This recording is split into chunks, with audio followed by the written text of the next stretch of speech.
I honestly don't know how to start this video. The support I have received from you all has been insane, and it's been an absolute joy to pick through this entire web of phone calls. There's no time like the present though. So after 3 months of research, editing, and drunken ragers, I present to you the story of a lifetime. 4 different parts, 5 different people, 1 sex offender. Sit back, grab some chicken pot pie, and let me tell you a story. You got your finger away from that record button? I've been being recorded by you guys for a long time.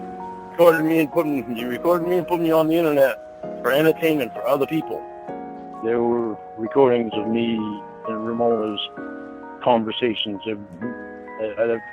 I talk to her every day. And Dan and Emma was doing it. And Debbie was doing it. How about Tiffany and Clobber time?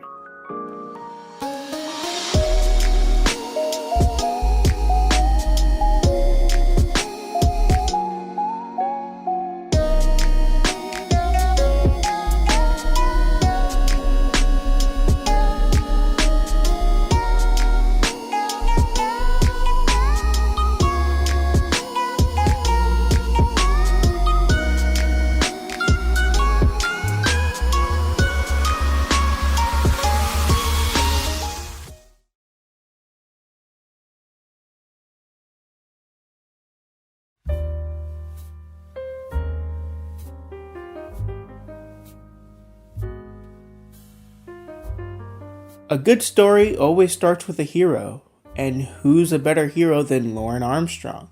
A man who hasn't had the best past. And later, he starts crying.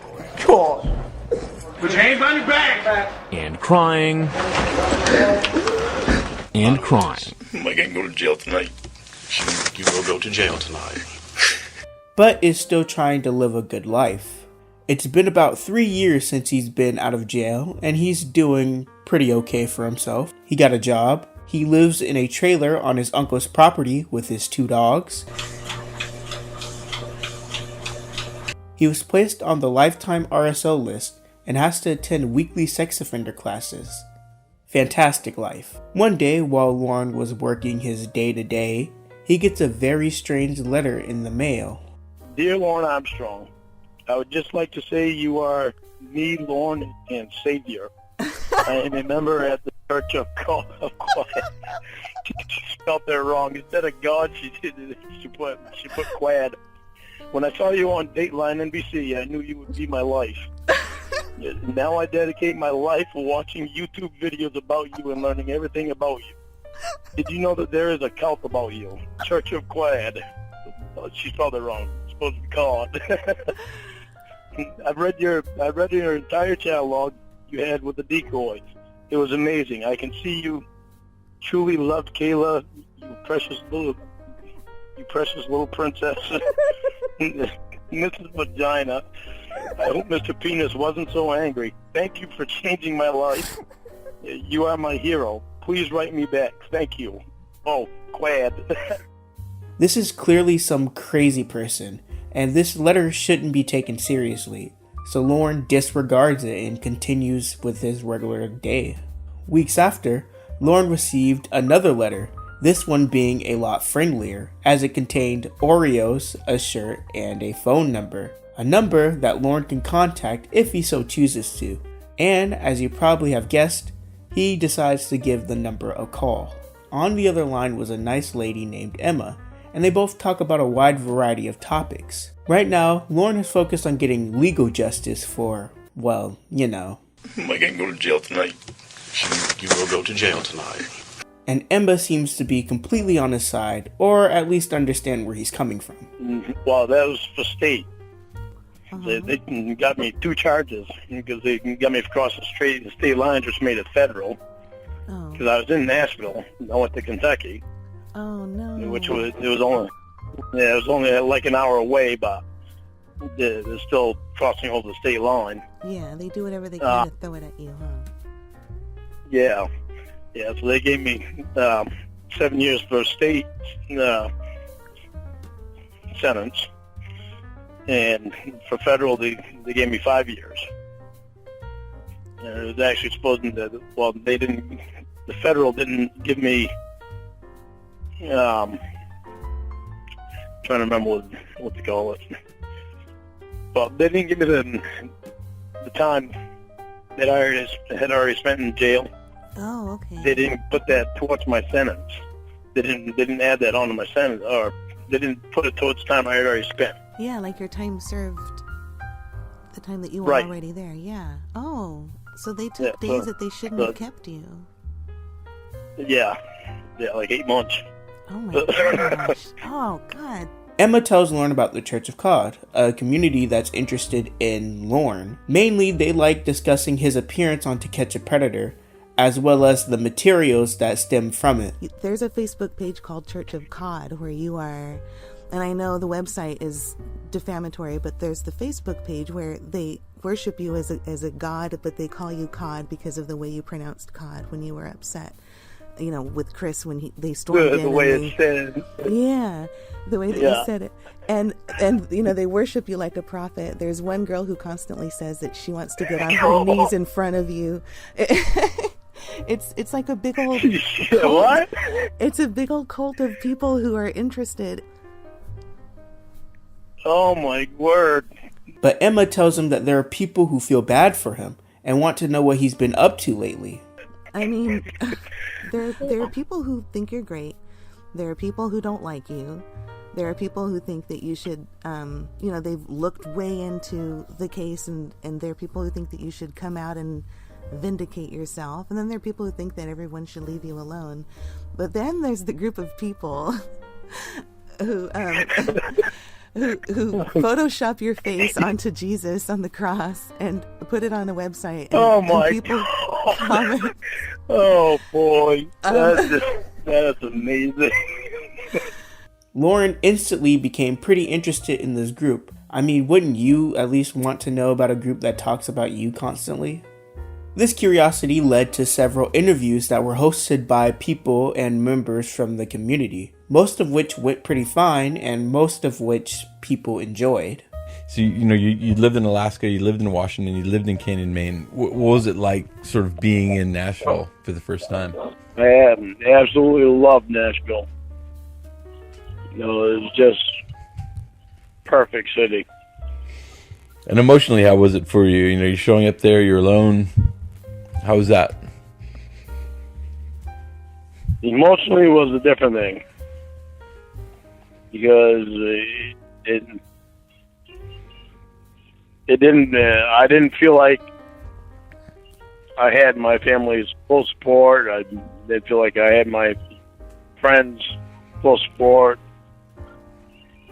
I felt like to them it was a joke, and when it was something that I had always taken very seriously. Right. And this is going there, you want to sing, you want to do that. Right. Everything was going pretty well, but most good things can't last. There will always be some people who will see Lorne in a negative light because of what he did. Some people will even go to extreme lengths to deliver their own punishment as they see fit. In comes a content creator named Nathaniel Trevor, someone who made videos on Lorne just like almost everyone else. His videos started off pretty tame, but escalated and started to get more and more aggressive. He started going after Lorne, started going after Lorne's family, started going after Emma, who went by Ember Enfierno online, tried to get Lorne fired, and did a lot more things that made people think that maybe this is going a little bit too far. Okay, bitch, I'm getting fed up with your crap. You've been spreading lies about me for months now. I'm fed up with you. I'm tired with you. I thought we had a deal, you know? I asked you to leave me alone, but you can't. Now Lorne is starting to see the negative side of having online fame, and he just wants to get away from it all. So that's basically what he does. He stops interacting with his community online. Well, kinda. He still has a YouTube channel he can upload to, and he also still has a store where he is still trying to raise money to sue Nathaniel Trevor for everything that he's been doing. So he trusts the help of Emma, someone who has been very loyal and a trustworthy friend to him, someone who is well known in the community, and someone who is internet savvy to help him handle all the internet stuff while he steps away from it. Sad to say, this seems like it could be the end of our story. No more interviews, no more making fun of Lorne or his family, and no more talking to people online.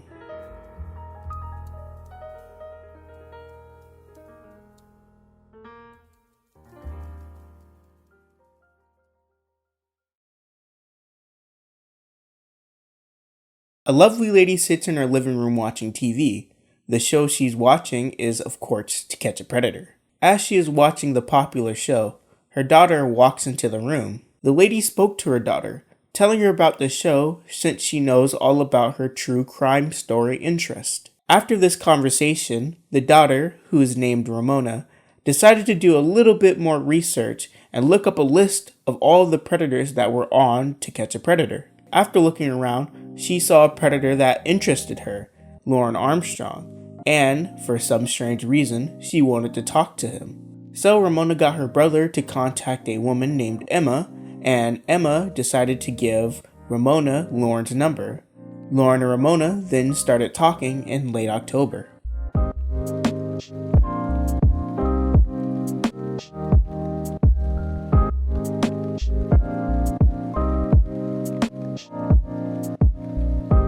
From there, Lorne and Ramona would get to know one another. We already know a bit about Lorne Armstrong, so let's flesh out this Ramona girl some more.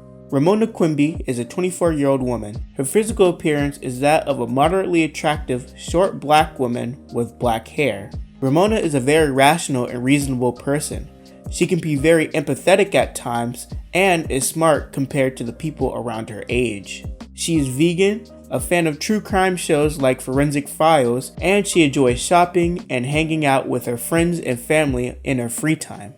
Ramona and Lorne spent long amounts of time on the phone with each other. Some of that time was them speaking to each other and trying to get to know one another, but a lot of that time they were in silence. Lorne would go to work and Ramona would also attend to her job, which involved her driving to multiple stores at a time. So they would spend upwards to 10 to 14 hours on the phone with each other, not talking, and them just working at their job. This was somehow quantified as quality time, and they were dating within the month. It even got so serious that Lorne tried to propose to Ramona on Christmas of 2016.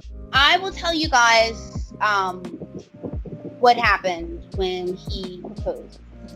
It was December 24th, which most people know is also Christmas Eve. So we started talking in November, and so fast forward to Christmas Eve, I had went to visit with some family in I was about maybe 120 miles away, and I'm playing Scrabble and spending the time with my family, and Lorne got drunk. And this was around maybe 6 o'clock that it started. He started sending me a lot of messages.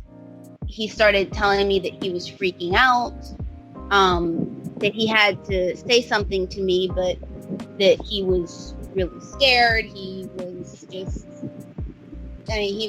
was constant messages, one after the other.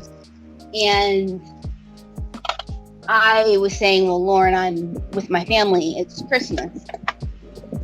He said, well, I need you to go into the bathroom. And so for the next 3 hours, he campaigned to get me to go into the bathroom. He's calling me.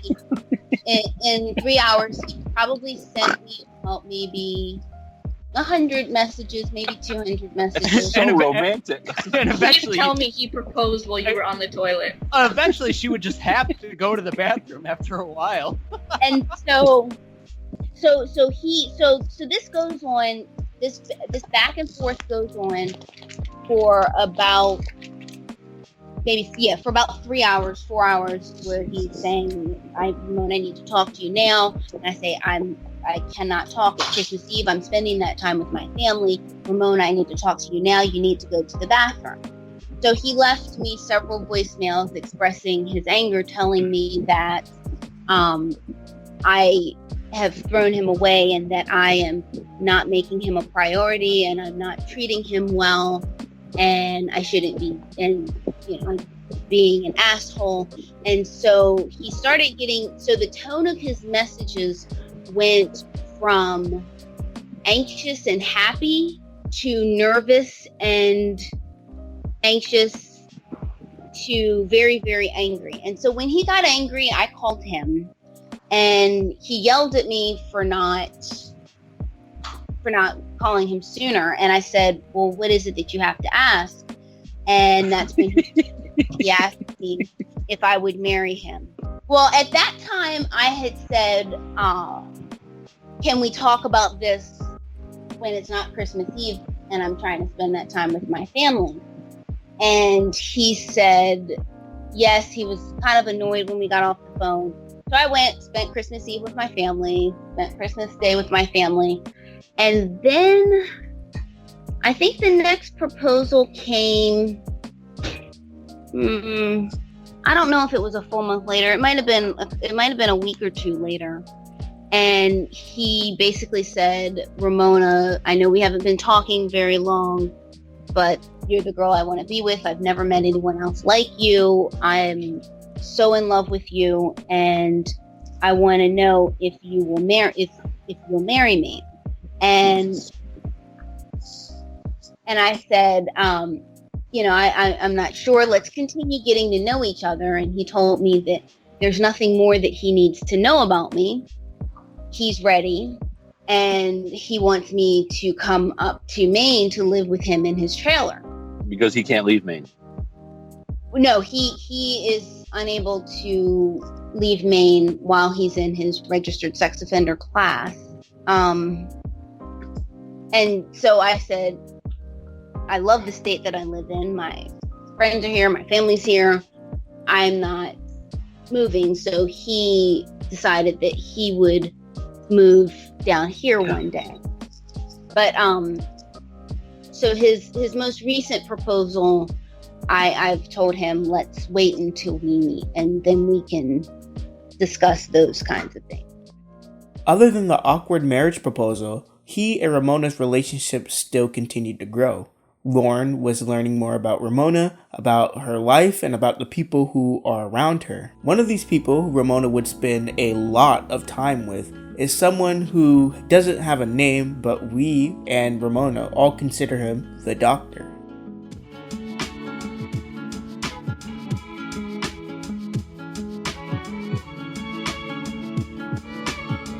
The Doctor is a very sophisticated person. He skipped 2 grades as a child and graduated high school at the age of 15. He's incredibly smart and incredibly rich, indicated by the fact that he lives in a mansion. He's also pretty young, being 4 years older than Ramona is. The Doctor was everything Lorne wasn't and more, and that bothered Lorne a lot.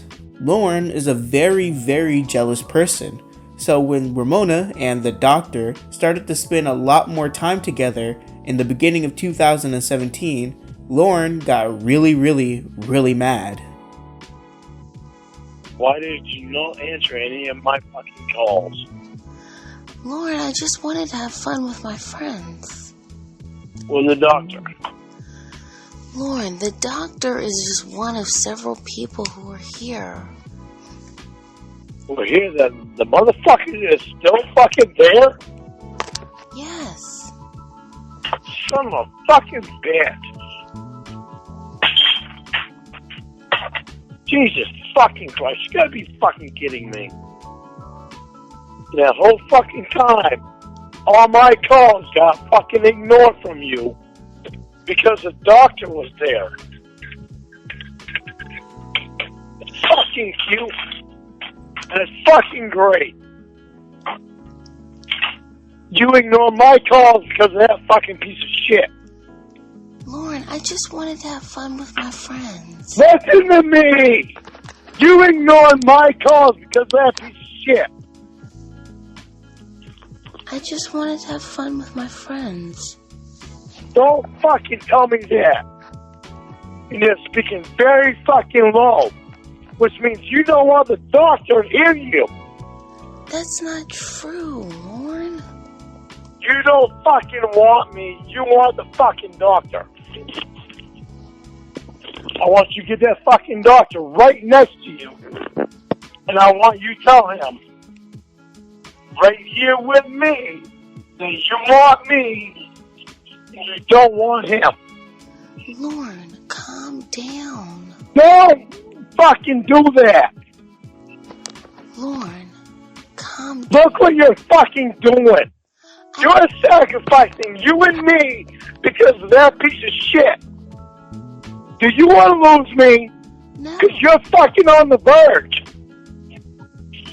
I am tired of that motherfucker. You don't fucking understand that or what? We fucking tell that cocksucker for too fucking long, and I'm fucking tired of it. You're gonna lose me because of him. Lorne, calm down. Do you want him or do you want me? You. Tell me. I want you to fucking tell me right now.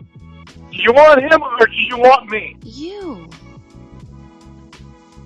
You don't, because that mother... You haven't told that fucker no! Jesus fucking Christ! Wait, what did I tell him? You have not told him no at all! I can't even fucking talk, my voice is so fucking sore. Lorne, calm down. You haven't told that son of a bitch no on anything. Anything! The fucking gifts he's giving you, the fucking coffee, everything. It pisses me off, and I tried to tell you. Other than Lorne raging at Ramona for just hanging out with a friend of hers, their relationship was for the most part steady. Actually, it would seem as if Ramona was helping Lorne with a ton of issues and was overall a very supportive girlfriend. She inspired him to upload to his YouTube channel again, making more varied content like vegan cooking shows. Hello everyone, welcome to the Lorne Reality Show. What we're going to be doing today is making up a vegan dish. First of all, we've got penne rigate, which is a macaroni, smoked apple sage, which is a meatless vegan type of sausage. We got some mixed vegetables. We've got chunky tomato, garlic, and onion pasta sauce. And then we're also going to be making up a vegan salad, which is, we've got the lettuce right here with carrot slices and radish slices in it. We've got some veggie turkey slices, which I'll be cutting those up in strips. And we've got some home-style rich poppy seed dressing. And I would probably add tomatoes and cucumbers into that. And right now I'm cooking up the macaroni. Once that's cooked up, I'll cook up the smoked apple sage. And then I'll be back for more of putting everything together. She helped him file bankruptcy on his A1 septic business, which occurred on December 7th of this year. And most importantly, Ramona tried to help Lorne come to terms with his past, teaching him to face things head on instead of making excuses and avoiding the truth. But I think, and I mean, listen, I think that admitting it, and Lauren, I mean, Lauren, stop blocking it out. You're putting up a barrier, okay? Admitting what? That I wanted to have sex with her? Listen. Don't put up a barrier. Because here's the thing.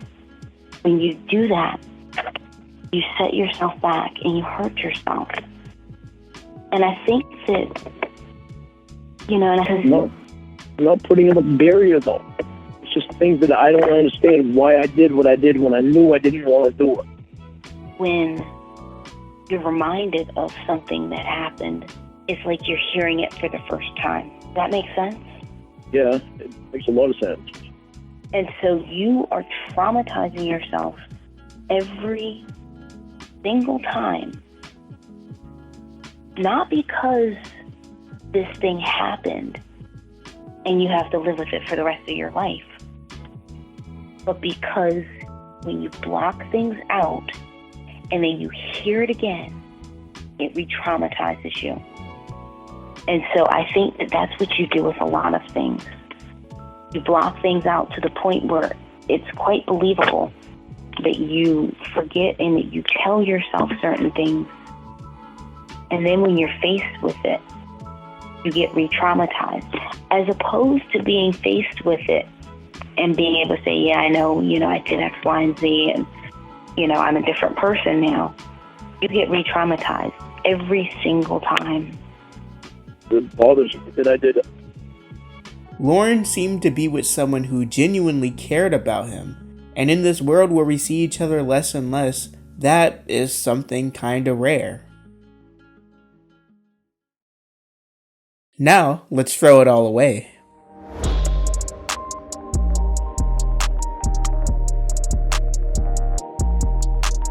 You see, Lorne and Ramona's relationship was mostly asexual, which is fine, there's nothing wrong with that, but Lorne isn't really an asexual person. So, when Lorne scrolls through his YouTube comments and finds a girl named Michelle Simpson who is flirting with him, Lorne is gonna take the opportunity. Lorne and Michelle started emailing each other on April 15th, 2017. And from there, they exchanged photos with each other and flirted with one another. They then moved their discussion from emails to texting and to phone conversations, and all the while, the flirting continued. Despite having a girlfriend, Lorne was very interested in Michelle, mainly because she lived very close to Lorne, as she was located in Bangor, Maine. Lorne, without wasting a second, planned to meet up on Wednesday, April 19th, 2007, at the Circle K/Dunkin' Donuts. You came up restricted. I told you I was going to do that so your girlfriend wouldn't see. I told you don't need to worry about her. I'm nervous, Lorne. I don't You nervous? know. Well, yeah, I don't want you to get in trouble by her. When we're in person, I'll tell you more. I know, I can't wait. You left yet? No, I haven't left yet. I still have a lot of work to do before I actually can go. Everything was set up, but to Lorne's surprise, they didn't actually meet each other. Lorne showed up at the Circle K around 2 o'clock p.m. and waited about 30 minutes for Michelle to show up. They then start texting each other to figure out where they both are. Michelle arrived at Dunkin' Donuts at 2:40 p.m. and couldn't find Lorne. Lorne went looking for Michelle Simpson, and once he couldn't find her at either Circle K or Dunkin' Donuts, she revealed that she left the location at 2:50 p.m. because she thought she had gotten stood up. Lorne calls BS on her because both Circle K and Dunkin' Donuts are connected to each other, and he didn't see her car in the parking lot. After texting and arguing with each other for 10 minutes, they decide to give each other another call and try to make new plans. Okay. Fucking asshole. I did not stand you up. You just fucking stood me up. Fuck you. No, I did not stand you up. I was trying to find out where you were at. But you wouldn't answer me.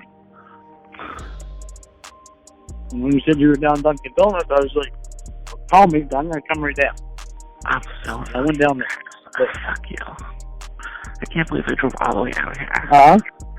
I can't believe I drove all the way out there. I did not stand you up. Where are you now? Huh? Where are you now? What? Where are you? Now I'm at home. I'm at home. I'm at home right now. I came back. I only live a mile from there. It doesn't take me long to get down there. I tried to tell you, stay right there. Don't leave. Stay right there. Go back to Dunkin' Donuts. I will be right there. Or I can give you directions right to my house, and I will answer the door naked for you. Whichever you want to do. Naked? You want directions right to my house? Come right to my house, I'll answer the door completely naked for you. If you want me to go down to Circle K, Dunkin' Donuts, then I'll go down there, but I can't be naked. I don't know. I'll put my sweatpants on and my sweatshirt. I am so pissed off. Huh? I am so angry. Well, don't be angry, because I was trying to find out where you were at. Alright, let me call you back in 5 minutes. Alright. During this conversation, Lorne notices that Michelle's voice has also changed. I can hear you now. Hey, I sorry. just unplugged my radio. Oh, good. So I'm not going to meet you just at your house. Huh? I'm not meeting you just at your house.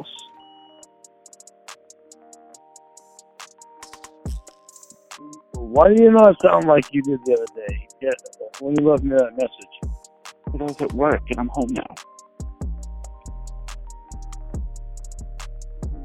So your voice changes? No, if my phone changes.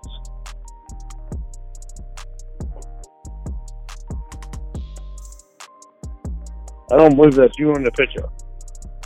Well, fuck you then. I don't care what you please. Well, obviously you don't want anything to do with me then. Since you tell me fuck you, I'm calling you, aren't fuck I? you. Because you cause all kinds of shit and you're always lying. A what? You're always lying to me. I don't like it. I'm always whining to you. You're lying. You're lying to me. You always tell me lies. I'm not lying to you about anything. You don't even know me. You lied to me about your How can I lie to you about anything? You lied about your girlfriend, and you lied about meeting me at the Circle K. You didn't even show up. You know how hurt I was? No. You lied about that shit. No. You lied. told me you were at the You told me you were at the Dunkin' Donuts across the road.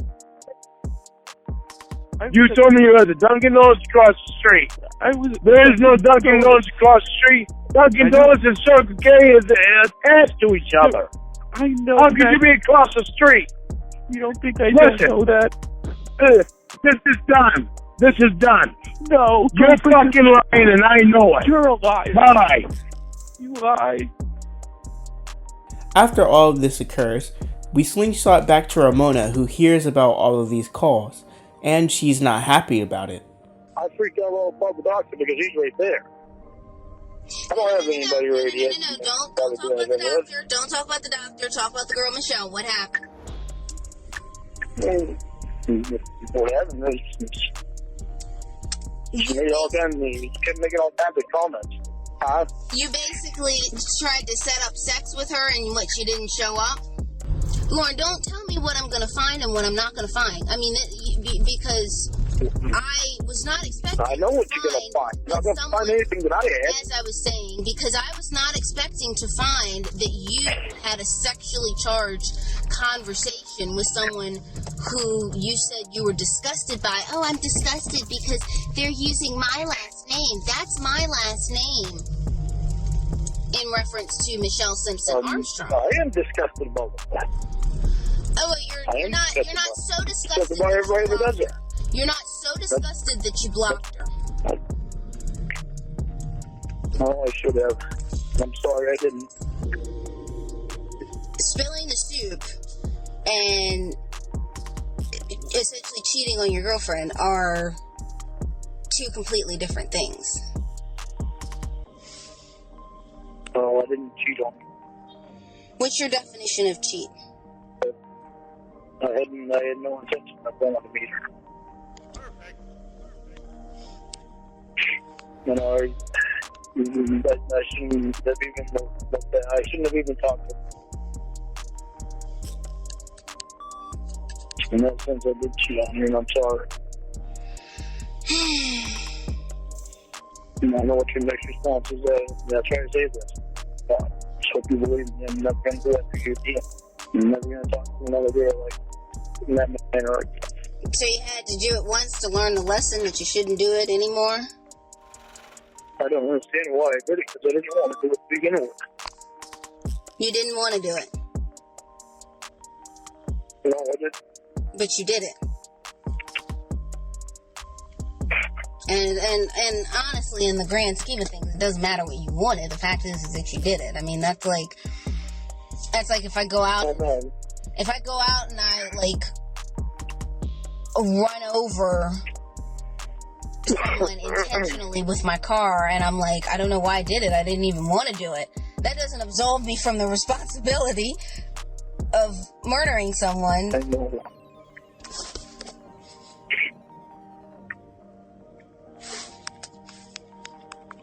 I can promise you I'm never going to do it again.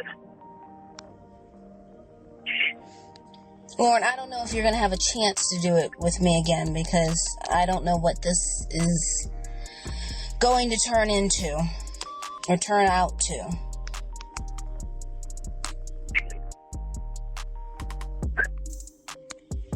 Are you going to break up with me? Why shouldn't I?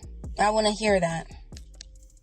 You think that this would be the end of their relationship, but they decide to keep going and see what happens next.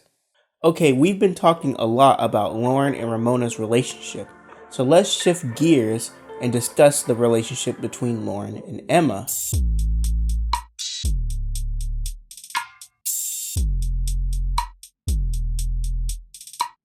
Even though Emma has caused a lot of pain and strife for Lorne by posting on the Church of Cawd and interacting with them even against Lorne's wishes, Lorne still really wants to be friends with Emma.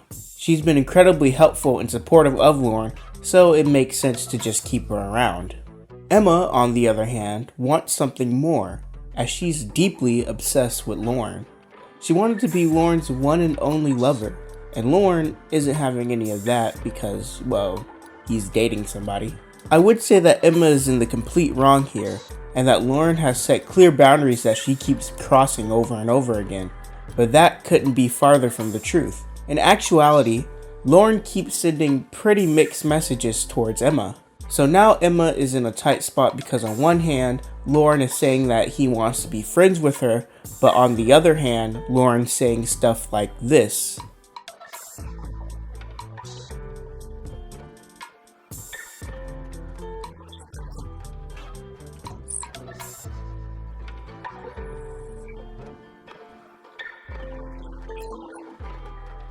While he has a girlfriend.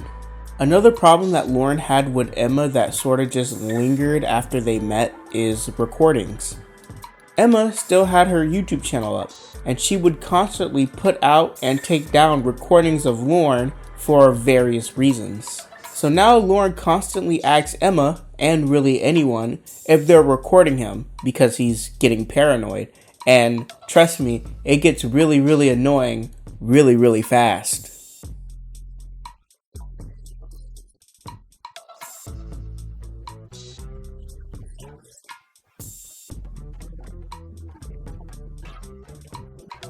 How many times have you hurt my feelings? Do you know how many times I looked on the internet and saw all this shit on your channel? You fucking hurt the living fuck out of me. Do you realize that? I mean, that whole fucking bullshit is all about me. Lorne, when you told me that night that it was all right, that you wanted to learn from whatever was happening, and I could record you and play it back for you, and then you pretended like you didn't say that, I don't know which Lorne I'm ever talking to. Wait, did you record me that night? You told me to, so I can play it back. I said, Lorne, do you want to? No. Do you want to hear yourself? I specifically said, do not record me. Lorne, because of what you did before. You remember? I never want to be recorded. Do you remember the night or not, Lorne Armstrong? Do you remember it or not? You can't fucking selectively. I told you I never want to be recorded. Just because. Because of what you did to me before. Well, when you. I do not want to be recorded. When you're drunk, you're different. You mean what? When you send pictures of your penis to me and pretend like you didn't. You're recording me. Lorne, why do you keep calling me if you think that I'm going to be recording you? Because you could record me before when I did not think that you were. So what about now? I now? had all my fucking trust in you that you was not. And you haven't learned. When you say shit like that, makes me think that you're recording me. So before we continue, I want to read this report that happened on the same day everything that we're talking about right now happened, because I feel like it's going to be very relevant. Conversation with S in reference to the email from PJ. S was advised that this officer was USPO supervisor, and that this officer was concerned about what has been occurring online. S was advised on the posting on YouTube where there was a recording of him appearing under the influence. S maintained that it was not him on the recording, and that they may have obtained his voice in some other manner. S was advised that his online presence was concerning, and that he opens himself up to retaliation based on his responses to the individuals posting things about him. S was advised that he was prohibited, as of this date, from accessing the internet. S was further instructed to bring his desktop and cell phone to the probation office on May 5th at 11 o'clock. S was advised that deleting any information from his devices could be determined, and it was also a violation of his CIMP condition. S stated he understood and agreed that not being on the internet may be beneficial. We discussed at length his situation and how his online presence was not contributing to a healthy lifestyle.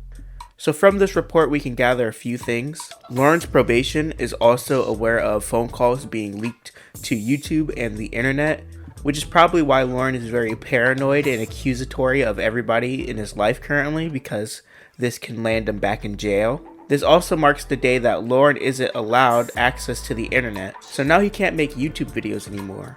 But now he also can't maintain his website, which he was using to try to sue Nathaniel with. While Emma and Lorne were trying to bridge the gap between their friendship, an old enemy would reveal himself once again. Alright, let's stop abusing each other and stop fucking... Then let's be nice to each other. Then let's be nice to each other, Lorne. I'm not going to take down my videos of you after you spend a night calling me a fucking slut. A fucking piece of shit. Well, wait a minute. You promised me that you would take down them videos before when we had the agreement. And I took them down and I put them back up. Why would you do that? Because you were nice to me. Because you were nice to me, and then you called me an old, worn-out, ugly slut. And I'm not gonna be nice to somebody. Well, of course you don't, Lorne, because then you'd have to take responsibility for it, right? Well, would you come on to somebody like you came on to me before? Would you do that to your best friend? You mean That's not what your best friend's for. You mean when you were showing me pictures of your penis? You want to keep it up? Lorne, how are you? You want to keep it up? Keep what up? Your penis? You say some shit like that again, I'll just hang out, because that's the kind of shit that pisses me off. You mean what? When you send pictures of your penis to me and pretend like you didn't? You're reporting me. Because it's spoiled my niggas. Because you talked about buying. Because you talked about buying them short shorts. That you were happy that they asked for your permission. Wait a minute. Hang on. Who the fuck is this? 80. I don't even know this fucking number. What? 207-808-0429. Do you want me to call it? Yeah, I do. It's Nathaniel. That's fucking Nathaniel. Is he calling you again? Man, him and that fucking... No, he's texting me. What? I just texted him back. Hey, sweetheart. Yeah, call him. You got another fucking phone, right?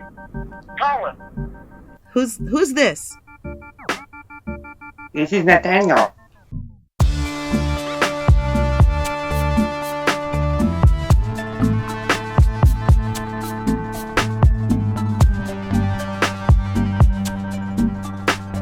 It was none other than Nathaniel Trevor, and it was about time the two clashed with one another. Nathaniel never truly went away. He's always been pulling the strings behind the Church of Cawd community, so Lorne and Emma decide to interrogate him. Nathaniel, you stop and think about what you have fucking done. You stop and think about it. Have you been nice? No, I fucking nights right now. You send $5,000 down to Betty, and I will stop and think about taking that fucking donation thing off my website. I will think about taking that fucking donation thing off my website about going on after you. I will forget about you writing a fucking book with my name in it. About you trying to sell shit with my fucking picture and name on it. I will forget about all that as long as you send that $5,000 down to Betty. You want to get out of it cheap? You better send that $5,000 to Betty.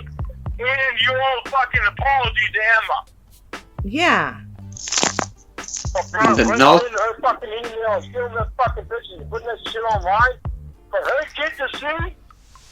They ambush Nathaniel, and the evil mastermind is willing to tell and divulge all of his plans to them. But I just wanted to get the interview that I wanted months ago that you beat me to. Lorne doesn't want to talk to you. He knows what you're doing. But I wanted to call him because, I wanted to analyze, his new workout videos and the pot pies he's making, and basically just analyze his kitchen and what his dog eats. It doesn't matter because what I'm going to do is I'm going to start another website, and it's going to be called The Church of Cawd 2. What the Cawd are we doing now? Well, that is alright, because what I'm going to do is I'm going to get back on YouTube, and I'm going to make another channel and post about 8 to 10 videos a day about Lorne Armstrong, basically, and we're going to analyze and make another website, and maybe I'll even buy a t-shirt or something. I don't even care if he apologizes to me. What I want him to do is apologize to Betty. I want him to apologize to you. And I want him to apologize to your son. I don't Lorne, I'm trying to write a new book. Me at all. I am not where I is. I am the last one that I fucking care about. Yeah. My friend, Lorne, it's somebody that deserves the fucking money. Emma, being the true friend that Lorne wants her to be, stands by his side and pushes Nathaniel further and further until he finally reveals his true form. Nathaniel, are you really a woman, or do you just have a squeaky voice, or what gender are you? Because then Lorne can make the decision as to whether or not he'll talk to you. Because he doesn't want to talk to you if you're a man with the big hairy wiener trying to have sex with Lorne. Oh, yeah, no. You're a man, you try to have sex with me? No, that won't work. Well, Lorne, if you ever heard of another man, okay, Lorne, listen to me. You just sent me a message and please talk to me. I am talking to you. I am trying to make you understand. If you act normal to me, if you act normal to everybody else, and you stop this stupid shit that you're doing, I will be very kind to you. Wait a minute. Lorne. Nathaniel, okay, the jig is up. The jig is up. I am a woman. Okay? You got me. What? You want to write good things. Lorne, did you hear that? She is a woman. He took the voice changer off. I am very proud of her for seeing that. Because I could tell, because of the voice changer, I could tell. I am very proud of her for seeing that. Lorne, you were absolutely right. You were absolutely right. I am a woman. Yes, that's right. Nathaniel was actually a girl. What a twist. Natalie, who was using a voice changer to pretend to be a man, finally reveals to Lorne why she is doing all of this. I won't fucking right. No, fuck you, Lorne. I can't have you. Fuck you. I am not ashamed of you. I am not mad at you. Oh, now that you find out I'm a woman, you're not even fucking mad at me now. You're such a fucking pig. Fuck you. I can't hear her. Can't hear her. She's saying that she wants you, and if you don't want her, that she thinks you're a pig because she spent all this time trying to get to know you. Should have was done in the right way. But Lorne. she ain't doing it that way and expect me to be alright with that. I could really be friends with her if she wants to be friends. I could really be friends with her. Natalie, why are you doing this? Because why? Thought you should know. Huh? You gotta be honest with me, Natalie. You've got to be honest with me. Because I'm jealous, and I wanted you. Yeah, but you've been jealous for how long? Long time. Natalie tells Lorne some other things, like how she was Michelle Simpson in disguise. It's fucking disgusting because Nathaniel, Natalie, was the role that fucking played Michelle. And fucking Ramona ate my fucking ass out to no goddamn end because of what Natalie played off with me. Ramona ate your ass out? Michelle. She let you do that? No. But she was just... She was down my throat. Ungodly. Oh my god. Lorne, you guys have had sex? No. Tell me about it, Lorne. I want to hear about it. She was down my throat because of what I fucking did with Natalie, Natalie was Michelle. Michelle was supposed to be in Bangor, Maine, and supposed to meet me at Dunkin' Donuts. And when she said she was across the street, she was at Dunkin' Donuts across the street. I knew something was a little fucked up there. And I never went down to meet her anyway. I love that name, Right, Bangor, Natalie? Maine. Oh, so sexual. Natalie, did you really think that Lorne was going to believe you and show up for sex with you? He's not dumb. Well, Lorne was trolling you the whole time. Don't you know that? Any chance is a chance. I had a fucking girlfriend. I wasn't gonna fucking go. I wasn't going to go meet anybody. But more importantly, she reveals to Lorne all of the research she had done on Ramona. Like how Ramona's birthday is September 16th, 1993, which is something she wouldn't tell Lorne in their relationship so far.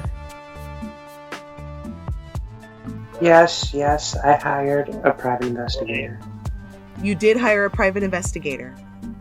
Yes. When's Ramona's birthday?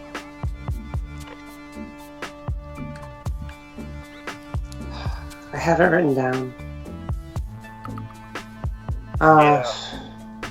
September 16th. Oh my god. What is it? He said September 16th. And she's 24, so what age would that make her? I mean, what year of birth? 93, I believe. How the doctor and Ramona go swimming constantly with each other, and other tantalizing details. They seem to feel... I really need to know every fucking thing that Natalie knows. I'm telling you what's in the email because Natalie told you she wouldn't tell you. I knew you to send that email to me, Emma. Alright. Do you want me to read it to you or no? Yeah, keep reading it. Alright. I have to use it in the morning.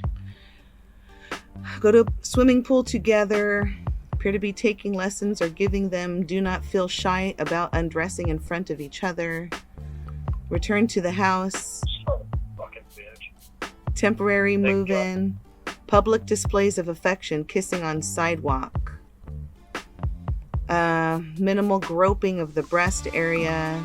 Grabbing his buttocks on the way in. And then it says 15 minutes setup in high profile vehicle using, I don't understand this verbiage, but a certain camera. Went from still pictures to moving video pictures, acquired audio and video of sexual intercourse. Warning, this is graphic. Video number 3 shows anal sex. Because of the local laws, I cannot send this video to you. My offices are based in another state. I'm not able to show anal sex or sodomy. So he fucked her in the ass. That's what it says, that he has video of it, but he can't transmit it via email because it would be illegal. Just 1 point for you. He removed it from her anus and she sucked on it afterwards. Well, ain't that fucking pretty? She sucked on her own shit. That's like fucking shit on a stick. So now that Lorne knows that Ramona is this awful cheating person, it's about time we cut ties and try something new, right? Yeah, no, we're not gonna do that. I mean, think about it. Ramona is the best girlfriend that Lorne has ever had. Plus, she's legal. So Lorne is going to stick to Ramona and do his best not to let go. Plus, can we really take Nathaniel/Natalie for her word? She is known to lie and troll, and it seems unlikely that Ramona would film a porno, cause that just isn't like her. God, that guy has a huge fucking cock. What the fuck? Emma, send it to my email. Lorne, this can't be real. They look like porn stars. This doctor guy has like a huge dick. They're in a mansion. It looks like a porno. This can't be real. This girl looks like a model. She's beautiful. She's like a fucking 10. African-American girl. And this dude has like a big horse dick. It's just best to stick around and see what happens next.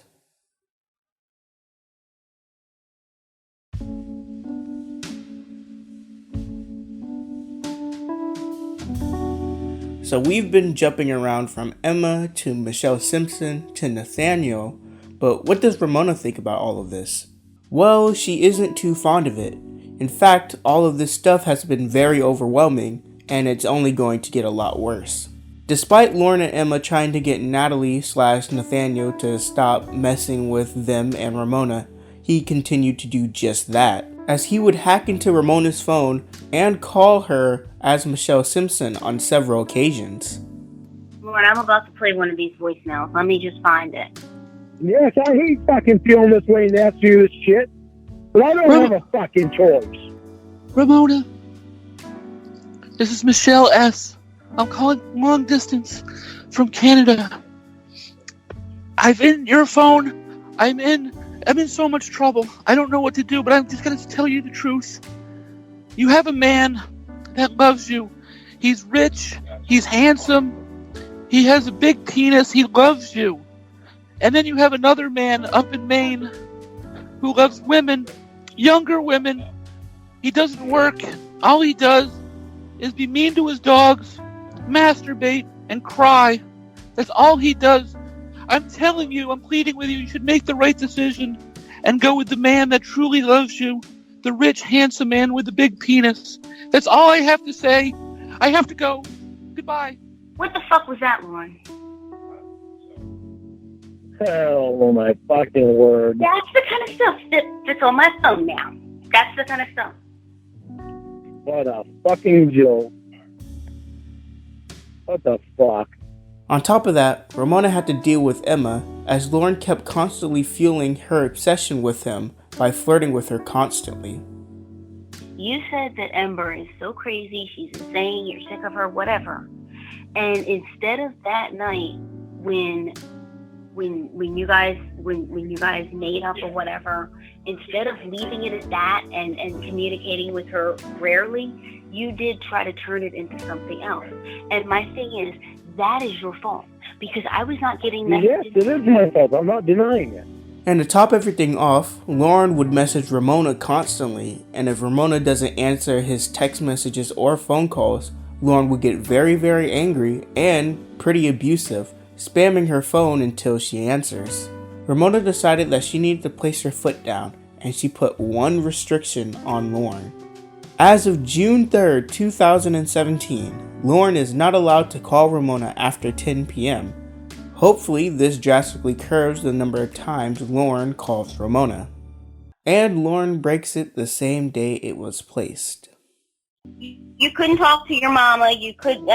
Lorne, but it's not about what you needed. It was about the fact that you were asked not to call me. Fuck. You were asked not to message me or call me after 10, and you violated that repeatedly. I asked you this on the 3rd, and you violated it that week that I asked you, and you violated it every week since I've asked you that. We fast forward to a month from now, and things have gotten even worse, as Lorne and Ramona argue constantly with each other. Ramona bashes Lorne for everything that has been going on. The Nathaniel/Natalie harassment. Okay, let me tell you something, okay? Me and my friends went out to dinner. I left my phone in the car. I didn't mean to, but I left it in the car accidentally. Do you know what I came back out to? What? Not 1, not 2, not 3, not 4, not 5, but 7 voicemails from Michelle or whoever. Michelle or Nathaniel or whoever you're calling it.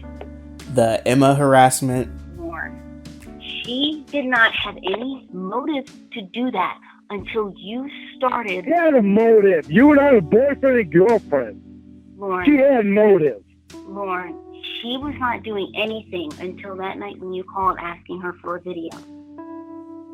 Okay, she did not do anything. The crazy obsession that Lorne has with the doctor. I'm trying to be perfect for you. You're failing miserably. Well, gee, that's nice to know, considering you have the doctor over there every night. First of all, I don't have the doctor over here every night. You make it sound like I live with the doctor. From what you told me before, he's fucking there quite often. Well, this is my apartment, and I pay the rent, so I can have whoever I want over. On this day in particular, they decide to give Emma a call to iron out some wrinkles, and it seems that she has changed her tune a bit. She tells the two that she hasn't been the one who has been harassing Ramona, and it's actually been Nathaniel/Natalie. She's still pulling the strings behind the scenes, and she even hacked Emma's email. What'd you hear? You didn't tell me anything you heard. Yes, I did. You're not fucking listening or you're drunk. I said I got an email, and now I can't get into any of my accounts, and I'm trying to get back control over my own personal shit. I took a few seconds to text Ramona and let her know what was going on, and that's really all that I feel I owe anybody. Emma also announces that she has gotten herself a girlfriend named Stanley, and is actively taking steps to curb this obsession she has with Lorne. Do you want to hear about me and my girlfriend? I do hate hearing about that. I can tell Ramona about that. Yep, I'll hear about that. How'd that wind up happening? Well, we just kind of... You broke my heart, and I couldn't see myself with another man. I started going to gay bars after I got out of jail for drug charges. Some things happened, and then I wanted more when I got out, and I just went to a bar where there were just women allowed, and met somebody really nice. Her name is Stacy, but I call her Stanley. Of course, she can't get rid of it completely, but she might have something that might help her out. Can I... And I swear this isn't...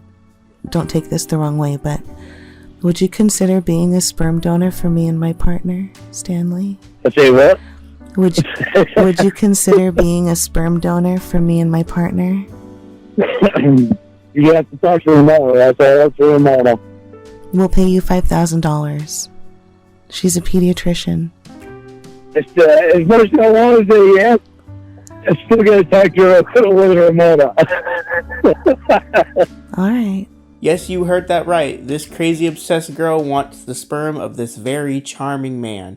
And she's very serious about it, offering $5,000 at first for it. Lorne is of course hesitant about this because he's currently in a relationship, but Ramona says that it's perfectly fine because it's his body, he can do whatever he wants. He's also in $20,000 in debt for various reasons, and is about to file for bankruptcy, so this money should help a lot. Emma grabbed a lawyer, Richard Crusty Esquire of the Wary Baps Breut law firm, and they started discussing the terms of this arrangement. Lorne, however, wants to take every precaution while he's doing this, and this leads to some pretty funny moments. Breault. How do you spell it? Breault. Damn good thing you didn't say Cambridge, Maine. That's in Los Angeles. Paying for this. 914-223. Okay, what's your phone number? What's your phone number? 213. Oh, no. I want him to tell me. I don't give a shit who tells you. I'm paying the money for his I time. do. What's his phone number? He should know right off the bat. I want his phone number. You're drunk, aren't you? He's gonna fucking tell you his number, but aren't you drunk? I want his fucking phone number. You're gonna get I want him his to tell phone me. number. You're gonna get it, and he's gonna tell you. But are you drunk? Because you can't want him into a contract me. while you're I inebriated. want him to tell me the phone number. Mr. Drunk Armstrong. Why are you being so combative? Emma, leave it alone. What? Let him tell me his phone number. Hurry up! This is my fucking dime, not yours. Mr. Armstrong, 213-805-3570. Hey, Lorne, I put you back on. I think you got disconnected. Mr. Armstrong. But I did not get disconnected. I hung up. I'm pissed off. Lorne, what's going on? Emma, I did not ask you to tell me what his Shut phone up, number is. Lauren. Shut up. He gave you his number. I will But fucking hang up on you again.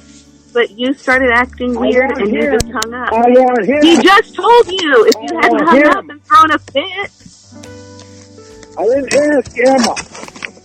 I want him to tell me his phone number. I'm sorry, Rick. Can you please tell him the number again?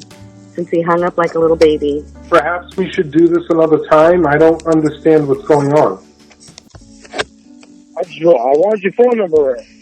You need it again, Rick. He hung up. Do you have a pen, Mr. Armstrong? I do. It's 213-805. You tell me what the big deal about that was, Emma. Because you're taking too much time and I'm paying him by the half hour. $350 a half hour, and you took 15 minutes getting the information that you could have... You couldn't take 5 seconds to let him tell me what his number was. I did, but you hung up. You threw a little fit, a little tantrum. You interrupted. You interrupted and said what his phone was. I didn't ask you, I asked him. I have reasons for what I do. I don't give a shit. Let's just do this. All right, so from what I understand, you're looking to enter a contract. Is that correct? I'm not talking right now. I'm not talking for a few minutes. All three of you can talk. Just answer the question. You're the one. You're the one, Lauren. You're on the contract.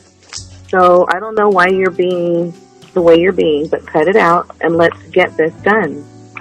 Because I'm being pissed off. That's why. Well, if you weren't drinking, maybe you would be in a better mood. I know you, and you know I know you. Yeah, whatever. Really? Okay, let's move on. Are we going to discuss this? Let's discuss the terms of the contract. All right, so from what I understand, there's going to be a $5,000 deposit. That's correct. This is where you're going to talk to Ramona, because Ramona knows the pictures. I have to talk to you, Mr. Armstrong. Well, fine, but Ramona is going to answer these questions because she knows what is going on as far as figures. I don't. Mr. Armstrong, I cannot accept that. You're the party to the contract. Well, then you're going to have to hang up Rick until I talk to Ramona. All right. Well, when you guys figure out what you want to do, give me a call back. I'm very sorry, Emma, that we couldn't figure something out. That's all right. Go ahead and bill me. All right. Bye-bye. Well, I'm still here. I just paid $300 for that. Thanks, Lauren. Emma? You not give me any fucking thanks bullshit.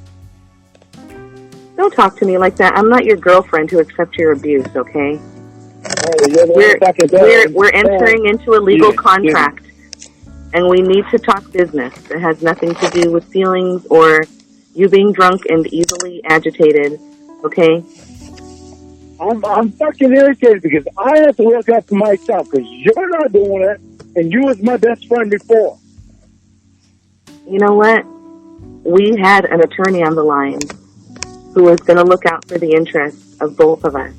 And you ruined it because you started acting like a child. Because I didn't know that attorney. So that's not for both of us. This was a pretty funny back and forth, but let's get back to our power couple. Ramonuh is starting to get more and more fed up with Lorne's behavior, especially since she has now started her physical therapy for her knee in preparation for her knee surgery. She needed to repair her ACL and her mid-miss, and Lorne's constant messages, phone calls, and hijinks are gonna get in the way of that if she doesn't do something about it. So Ramonuh decided to up Lorne's restrictions on July 19th, 2017. No getting drunk, no calling her, her family, or her friends names, no threats to her or her friends and family, no yelling at her, no repetitive messages or calls, no messages before 8 a.m.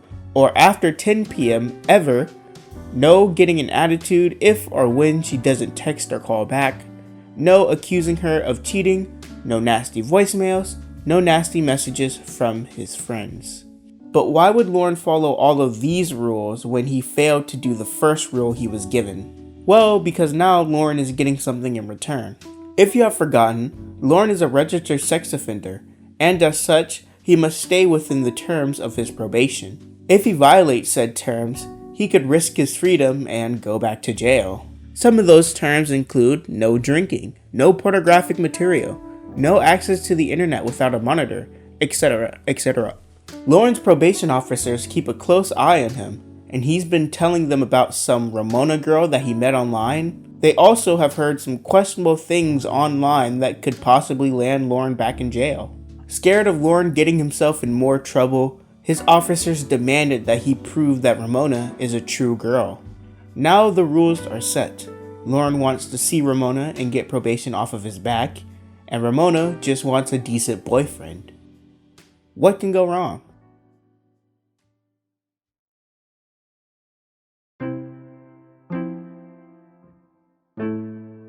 Lorne calls Ramonuh on July 26th, furious at her and more furious at the doctor, who has been just doing doctor things. He's still just a faithful friend to Ramonuh like he was before. Lorne is angry though because he thinks that Ramonuh is spending more time with him than she is spending time with Lorne on the phone. I'm here. Are you sure you're done talking to the fucking doctor? Lorne, what's going on?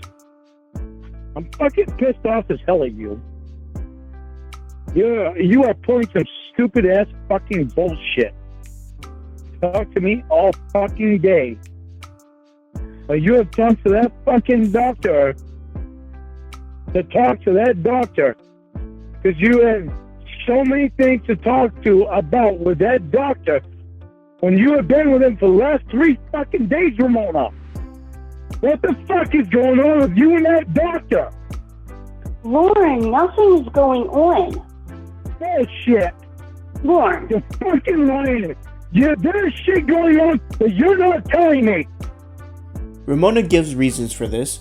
The doctor is helping her 96-year-old ill grandmother without pay, and Ramonuh's knee surgery is coming up, so she's gonna need all the help she can get. That doctor is not your grandmother's doctor. What the fuck are you doing talking to me about your fucking grandmother with that fucking doctor that's supposedly your friend? He's not your grandmother's doctor. I don't know if he's giving his opinion or shit or what. He's not your grandmother's doctor. He shouldn't be giving anything. Lorne, my grandmother is 96 years old. Okay? And he is not her fucking doctor. There is no reason on earth why you have to spend 2 hours on that son of a bitch. None. Don't tell me there is. All you're doing is fucking with me. Lorne, my grandmother is 96 years old, okay?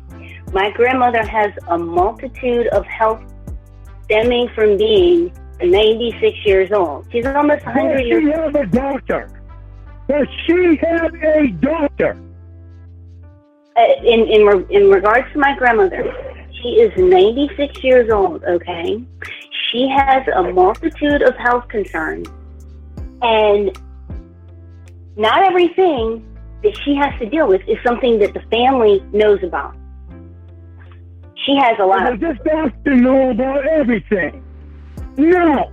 Is this doctor your grandmother's doctor? No! How the fuck does he know what's going on? He didn't examine her. Lord, he is a doctor. He knows. He is a doctor. He knows how to fill out her paperwork. He knows how to advise her on her situation. And first of all, he is someone who has zero financial motive. That is someone who I want to be able to help my grandmother. And when she's given a stack of papers that she needs to fill out, and I look at the papers, my mom looks at the papers, and everybody in the family looks at the papers, and they don't know how to fill them out because they're medical forms, then yes, if I have a doctor friend, I'm going to enlist his help. And that's exactly what I did. Lorne is very accusatory towards Ramona, saying that she is working with Emma and that she is against him just like everyone else is. What's your next question, Lorne? Next question is, how did you get involved with Emma? How did you get so close to her? You already asked that. No, I did not. I asked what your involvement was. Now I'm asking, how did you get so close to her? Okay, so do you have two modes, Emma mode and doctor mode? Is that what this is? Right now, yep. Okay. I don't know why, like, I mean, what makes you think that we're, like, so close? I don't get that. What makes you think that we're, like, so, like, close? Like, I mean, are we lesbians? Are you fucking kidding me? She's in California, you're in fucking Maryland. Are you serious? Well, you accused me of being lesbians with my friend in Texas. How did you and Emma get so goddamn close? Ramona, having enough of this, finally tells Lorne how she truly feels about him. Your social life is a fuck of all difference than your fucking love life. You get love from me, or you get love from the doctor. Lorne, I've already told you I don't love you. I've told you that a million times. I've never... How can I love someone that's fucking cheating on me? Okay, Lorne, I have never said that I love you, okay? Yeah, I said I love you, but I'm not going to love somebody that's cheating on me. You don't have to love me, Lorne. Not one little bit of me loves you. I've never loved you. On me. You just fucking told me you're cheating on me. No, I told you that I don't love you. As their bickering grows, someone knocks on Lorne's door, and Lorne is shocked to see that when he opens the door, it's a police officer waiting for him. The police officer says that he was tipped off by somebody and came to check on Lorne's mental health, so he asks Lorne a few questions and Ramona a few questions. Hi. Hi. So we got a phone call from some character named Nick Bigler that you and Mr. Armstrong here had broken up, and that he was, I guess, some suicidal thoughts. Oh my God, no. So I guess I just want to confirm with you right now that you're obviously speaking with him. There's no concern on your end of this. I will say that he is the least likely person to ever commit suicide from everything he's ever told me. Okay. All right. So there's no concern for you that you're gonna have any plans to hurt himself or anything like that. No. I'm not. If you are, then if you find reason to be concerned, then please take action. But I personally am not, just based off of conversations that we've had.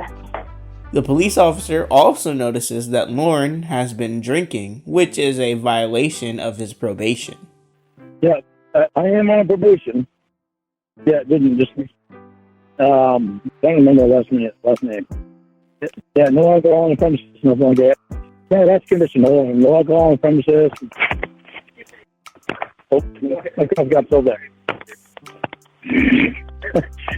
Yeah, I've had a couple tonight. I have had a couple. Okay. Lauren, have you been drinking? I'll be honest with you, and I don't know. No, it was only here that I had a couple, because Yeah, now I gotta answer her. That ain't good. That's originally probation officer. But yeah, that's all I've had is a couple of beers tonight. And that was about it. Holy fuck crap. So because there were cops involved in this certain situation, there is now a report on it, of course, so let's give that a read. Called officer to discuss PC. O admits that he was drinking alcohol, but states that he was not drinking when the police showed up to his residence.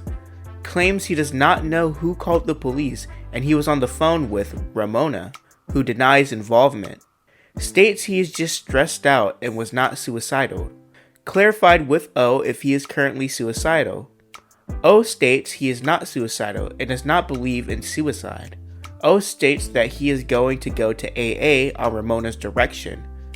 Explained that he will be required to do what USPO directs him to do as per his court order.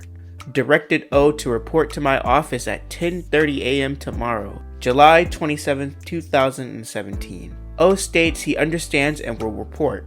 Also instructed O to call his therapist. Spoke to O that he should be discussing his ongoing stressors and issues with his therapist. That is the purpose of sending him to therapy.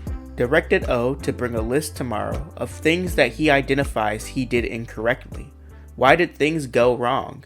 And what can he do to not repeat this behavior in the future? Things are not going well for this couple. I mean, you heard how they were talking in the last call. Lorne? Because I know how much I care about you. I need to know, do you care about me? If you don't care about me, we need to end this.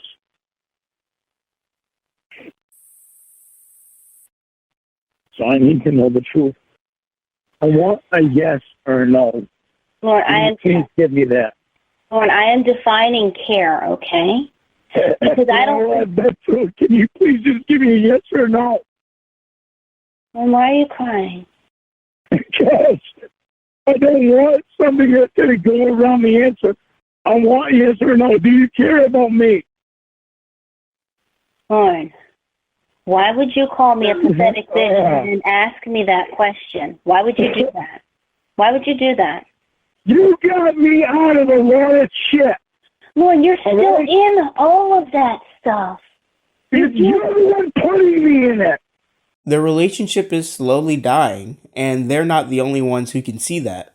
Ramona, if you can recall, has a brother, and she also has a family that really cares about her. So when they see that their daughter is dating a sex offender, and that Lorne's harassment is seeping into Ramona's and their lives, they decide to not only intervene with their own opinions, but to get their daughter a therapist.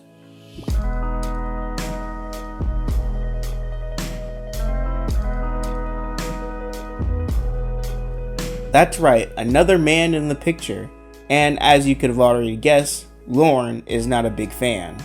The therapist, who is named Sam, is very similar to the doctor.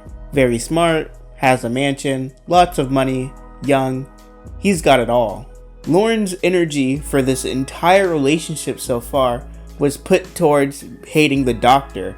So what does the therapist have to do to get under Lorne's skin so quickly? Well, how about directly calling him out on his stupid garbage and telling Ramona that she can do much, much better? It's okay. I think your sister is one of the most wonderful people I've ever known. And I know that I've only known her a short time, but in that time I've come to care about her very deeply. And I say that not as somebody who's trying to pursue her explicitly, but as a friend, as somebody who recognizes her value as a person, her greatness, and all the things that she has to offer the world and the right man. If it's me, then that's up to the fates to decide. And I'd recognize that I'm be lucky and blessed beyond anything I could ever hope for to have a woman like her. But my concern for her goes beyond those kinds of feelings. Okay, I want her to be with the very best person for her, whoever that is. And I'm not going to pretend to know the future and say that I know who it is, but I know who it is not. And it is not a 50-year-old child rapist, con man, loser, who will never be able to provide the life for her that she deserves. I agree with you. So now we have the therapist, who thinks that Ramona shouldn't be dating Lorne. Ramona's family, who is concerned for her safety and thinks that she shouldn't be dating Lorne. It isn't going too well for my boy. As you can already tell, the therapist is a lot more confrontational than the doctor is, and is willing to talk to Lorne. This leads to Lorne, Ramona, and the therapist having an 8-hour-long conversation with each other. Most of the conversation was aimed towards Lorne and his relationship with Ramona. Are you kidding me? I don't need you to continuously try to make me out to be a bad person. I'm not. I'm calling it the way I'm making me out to be a bad person. I don't have to make you out to be a bad person. The facts do that. All I'm doing is observing the facts. The facts don't do that. What are the facts? You're a good guy? Well, he fell asleep. That's a good guy right there. He fell asleep because he drank too much. Right. You guys let's evaluate you. I'm human just like the rest of us. The difference between you and me is that I own my mistakes. I do make mistakes. So you're saying that you're no worse than I am. That's what maybe I should date Ramona. I live a lot closer to her than you do. And I probably make more money. Like that, wouldn't you? And after Lorne kind of gets beaten to a pulp, he disconnects and just lets Ramona and the therapist talk for a while. Keep quiet while I do stuff, so I don't have to argue with you and then repeat myself. Well, he'll drop off. He'll drop off, and you can talk, as you like to say, candidly. Okay. Before we do that, Ramona, I need to know if you're prepared to make a decision. And, okay, yeah, it looks like he dropped off, so it's just us. Lorne's not on the line any longer? No, I don't think so. Hang on, let me see. Okay. Okay, yeah, it looks like he dropped off. Okay. Well, I'm sure this has been very difficult for you. I know that it's not easy to have to contend with these issues, but as long as Lorne's not on the line, I'd like to be perfectly candid with him, because I love that word. If I can, if you'll allow it, I mean, if you want to hear what I have to say. Sure. Just off the record, I mean, I just think you can do a lot better than him. I just think you can do so much better for him than him. I look at you and your situation. You're young, you're professional, you're a beautiful girl, very attractive, and you come from a good family. You're a successful professional. You're outgoing, you're warm. You're a wonderful person, and I think that you need to take some time and see what it's like to have someone show you what a full relationship looks like. We then find out that Lorne actually broke the rules that were set for him on July 19th, and the date that Ramona is going to go see him has been pushed back, so instead of it being on his birthday, it's now October 27th. Okay, so on July 19th, I sent him, actually July 19th at 4:27 p.m., I sent him this letter, this message, and I said, for 3 months, starting on July 19th, which was the day that I sent it, no getting drunk, no calling me or my family and friends' names, no threats to me or my friends and family, no yelling at me, no repetitive messages or calls, no messages before 8 a.m. and after 10 p.m. ever, no getting an attitude if or when I don't text or call back, no accusing me of cheating, no nasty voicemails, and I said no nasty messages from your friends or from your friends' phones. And so I said, so I said you have to do these for 3 months. you have to follow this for 3 months. And I said, and if you follow this for 3 months, starting today, then I'll come down on October 19th. That is his birthday. I'll come down and spend that time with you, and I'll pay to do it. I said, but if you violate it and it has to start over, then I'm not going to pay to come down. And so it ended up getting violated, and so we are now at the 2-week point. So you're saying that he's already broken the rules? Twice, or 2 or 3 times. We also find out that the therapist is getting a divorce with his wife, is going to stop practicing therapy in the next week, and, worst of all, he makes dinner reservations with Ramona, which enrages Lorne. Okay, because one of the reasons why I'm able to speak to this with why I have so much passion for this is because, and I haven't told a lot of people about this, and I'll be perfectly candid. The only reason I'm telling you about it is because I feel a closeness to you, an attachment, a connection. I think it's a better word. I don't want to make you uncomfortable when I say that. And if it does make you uncomfortable, please let me know. I don't mean it to. But I'm in the middle of a divorce. My wife,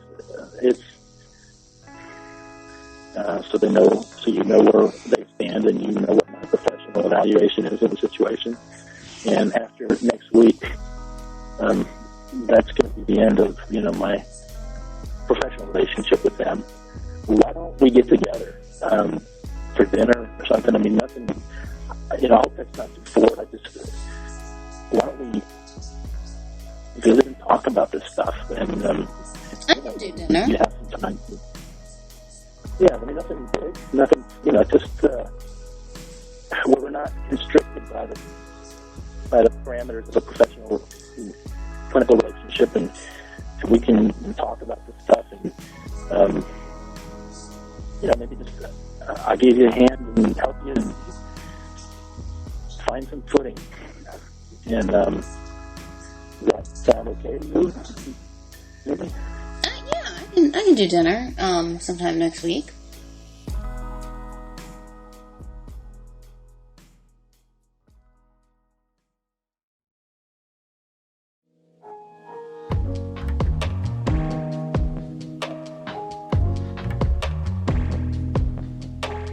So after that huge 8-hour call where the therapist tells Ramona, hey, we should go have dinner together, Ramona finally had her knee surgery on August 17th, which caused some problems for some reason. And then Ramona went on her dinner date with the therapist 2 days later, and that also enraged Lorne. I think she'd be happier too, because I know what's going on with me, and she's known it all along, but somehow she seemed to have forgotten. Lorne, are you saying that I would have been happier yesterday if I had talked to you? Actually, yeah. I had a good day yesterday.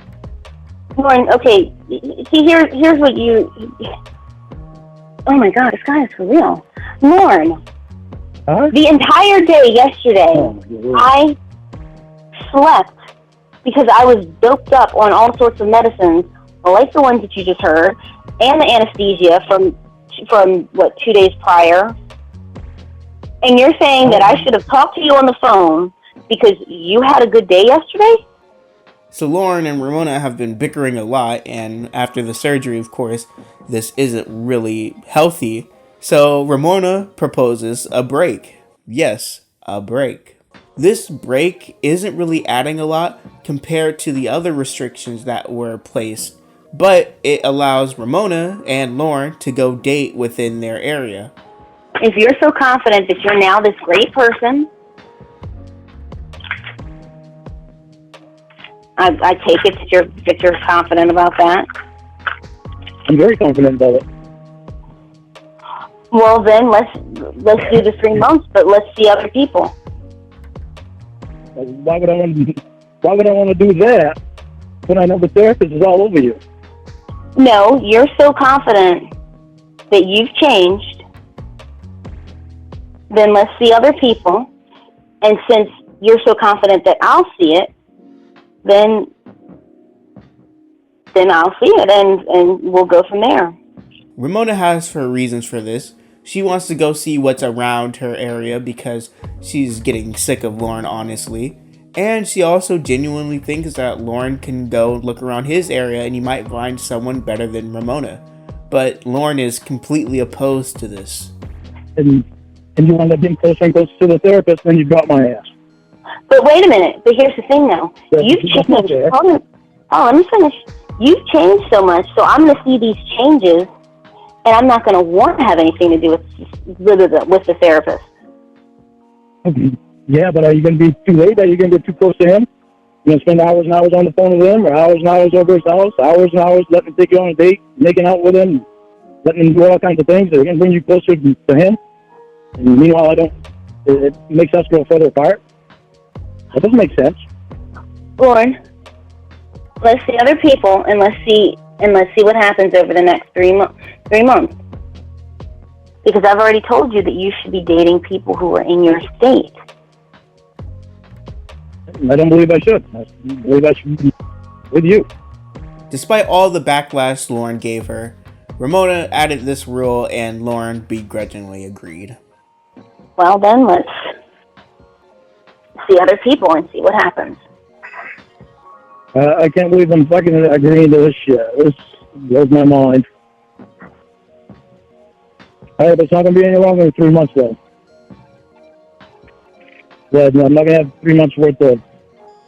Any more than 3 months worth of a therapist sticking his tongue down your throat with a picture in my head. Nice job, Lorne. So both Lorne and Ramona can now go on dates in their area.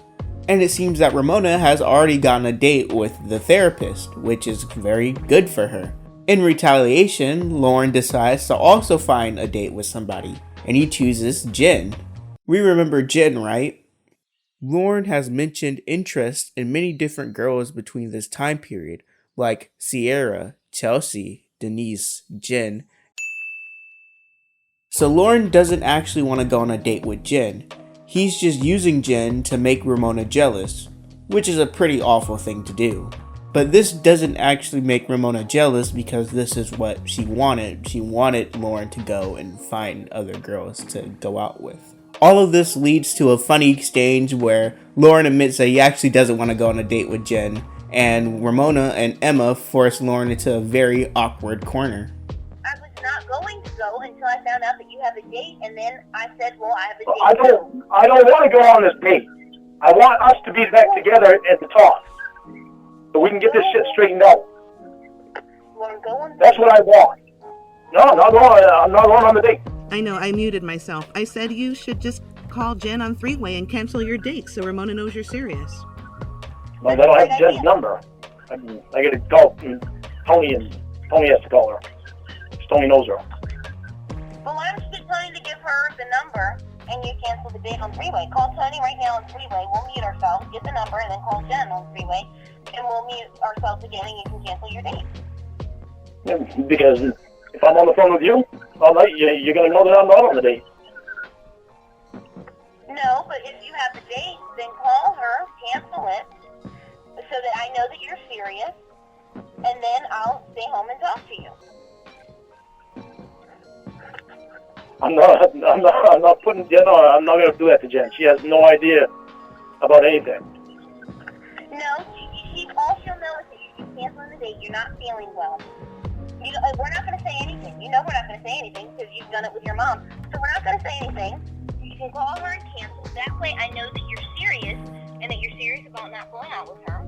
And then I'll stay home and I'll talk to you. I don't know her number. If Tony has her number, call Tony on three-way. We'll mute ourselves. Get the number from Tony and then call her. Alright, let me hang up and call Tony. No, just call him on three-way. Call him on three-way. No, because Tony don't know anything about this either.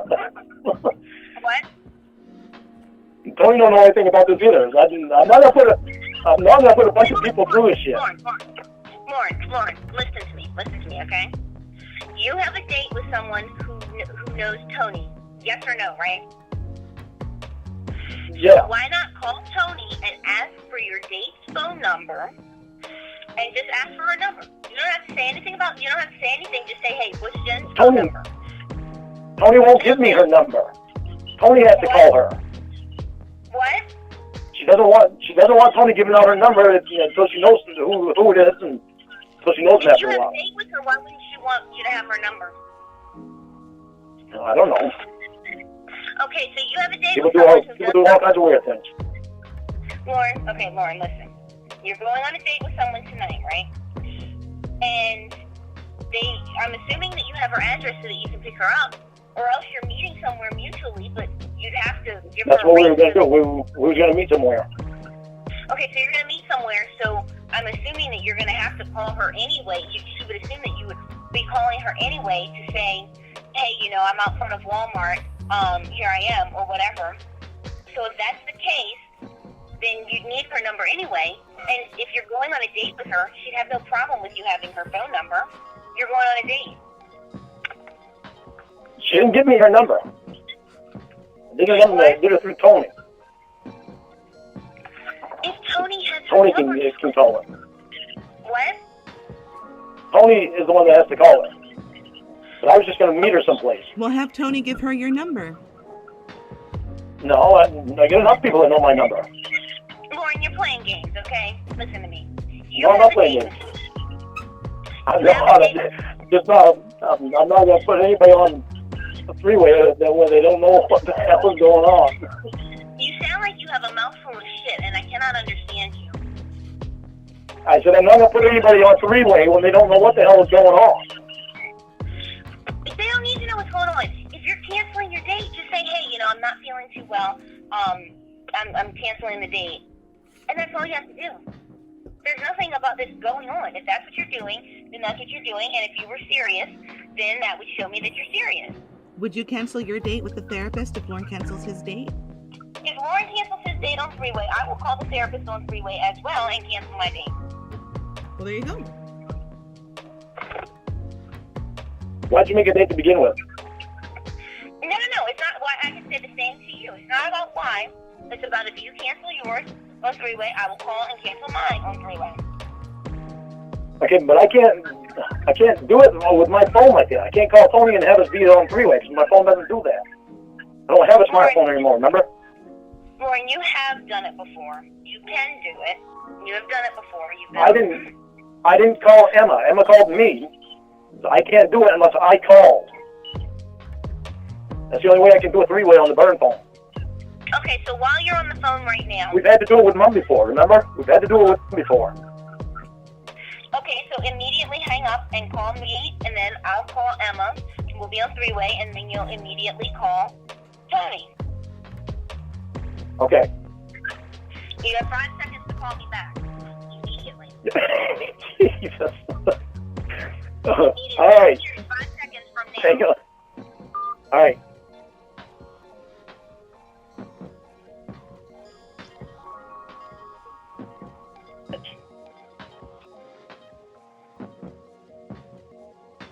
Yes, Lauren.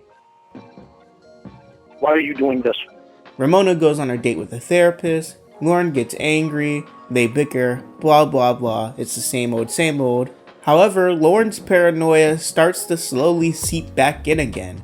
And it's probably for a very good reason. Firstly, Lorne's probation is still pressuring Lorne to get Ramonuh down here to prove that she's real. He also keeps hearing recordings and phone calls that are constantly leaked to the internet, so that's still a problem going on. And to top it all off, he gets a letter in the mail that really paints a full picture. Hello, I'm writing this letter to please stop talking to Emma and Ramona. I wrote you around the time your computer was taken away, so I don't know if you read the email or not, but I told you for your sake, I hope they aren't winding you up, but they most certainly are. From what I have made at this awful mess is that Ramona has a boyfriend/husband and is simply playing with your life, and she has zero morals to do something like this to you. You paid your debt to society and then some, and for these two women to do you like this is a crime in itself. I can't understand why people who are close to you haven't seen this going on and told you. These hours and hours of calls uploaded to YouTube are mind-blowing that they are just playing with your life and emotions. Andrew Burkett is nothing short of obsessed with you, and he knows all too well what these two are up to. When you said in your last call, I heard the other day was that you can only get the truth from Emma because Ramona doesn't tell you things. It made me mad and sad. They go out of their way to make you jealous at men that don't even exist, and that's just plain cruel. This Ramona person must have a stone cold heart like Emma. I'm sorry for what they have done to you, and they all have blood on their hands. I feel bad for your mom too. This can't be easy for her either. I hope you find a job soon, and I'm glad you quit drinking. Yay, good for you. Take care, Lorne, and be well. He goes to both Emma and Ramona, and they both hand wave all of it. It's just a bunch of trolls that are trying to mess with you, Lorne. It's a very rough bet. When I get letters like that, it makes it rougher. Makes it more rough. I get it, but I just got through telling you that there are a group of people all over the country who have agreed to write you letters to fuck with your head. About all over the world. Yeah, I mean, precisely. People they have no life. Like, what the hell mentally people? Precisely. And they have no life, and all they want to do is fuck with you. And I'll tell you this, if the therapist continues to research you, he'll find what I found, and he's going to get in on it too, to try to break you and Ramona up, because we know that he wants her sexy ass, and we can't give them any more fuel. So that's why I'm saying, please don't respond to them. But if you do, don't give them ammunition, because they're going to use whatever they can against you. See, Lorne, absolutely nothing to worry about.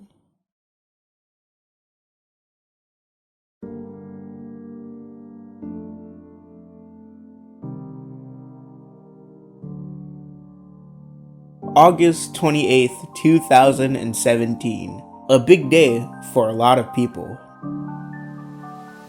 Lorne is still being pressured by his probation officers to prove that Ramona is real, now with the threat of him actually going to jail, and they keep telling him about all of the phone calls they hear online, some including Lorne's own mother.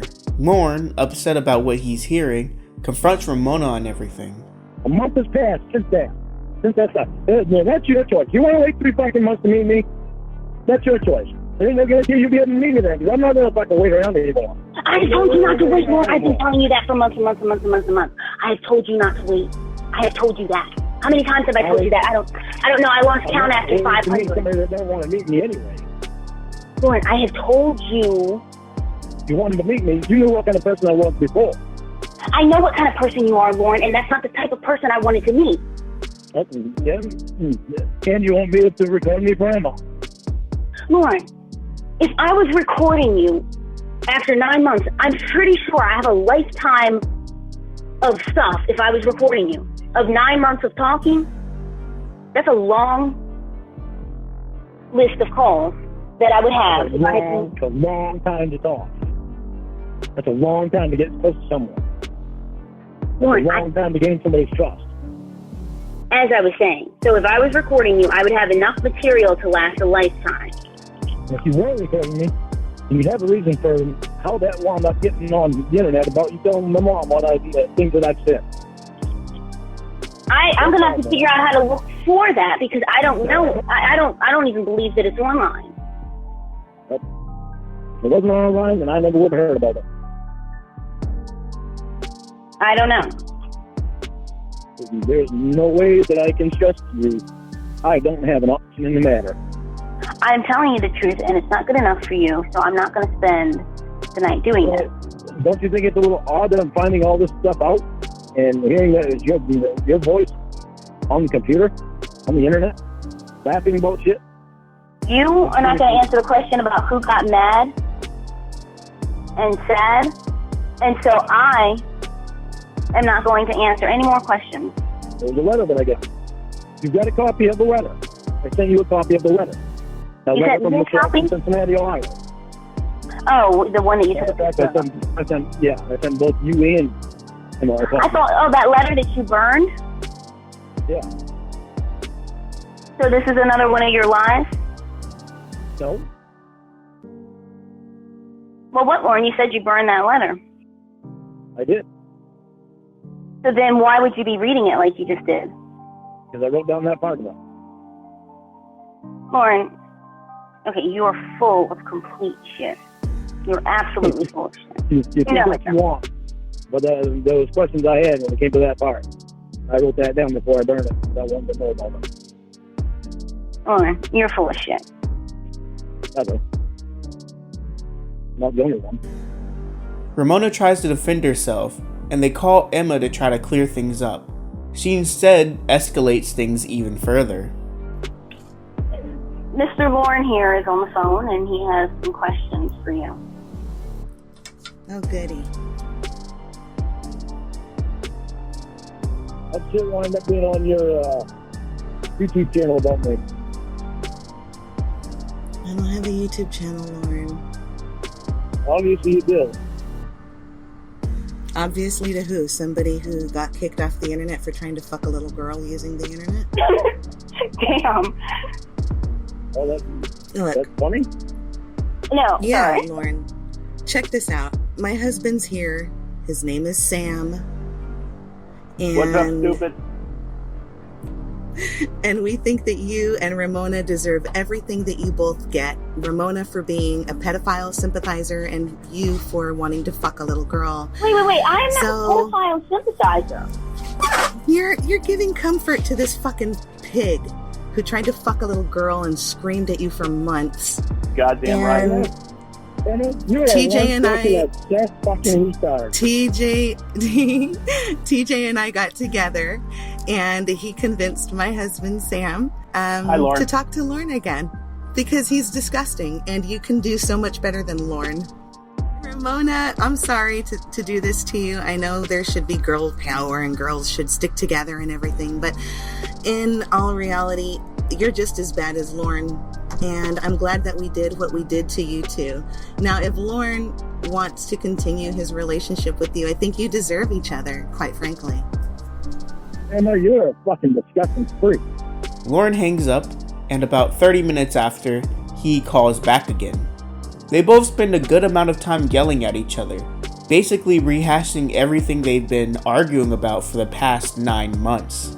But Lorne, I am not going to sit here and spend the night examining everything that has ever happened in my life and in the past 9 months to somehow appease you. I'm just not going to do that. To appease me or to tell me the truth? Then Ramona, out of nowhere, drops a bomb on Lorne and changes everything. Well, I'm not doing this for her. Especially after you already knew what all the stupid shit she had already done. Hopefully, as I was saying, hopefully women in Maine are aware of you. Because I really would not want a woman in Maine to have, let's say, a guy coworker who she has to constantly hear horse things about. To be with somebody that just wants an honest woman, huh? Well, but you're not giving honesty. You're not giving shit. You don't have shit to offer anybody. Women are not stupid. Oh, let me tell you, I'm not your fake doctor that has so-called millions of dollars, or this fake therapist that has so-called millions of dollars. Or your fake fucking internet Ramona girlfriend, Lorne. This is all fake. What the hell, Lorne? How long does it take you to figure this shit out? Yes, I have a boyfriend. I've had one for years, and it's not you. Yeah, that's what I thought. I finally got the truth out of you. I'm fucking learning to death. And you know what? I'm going to marry someone who's not a registered sex offender.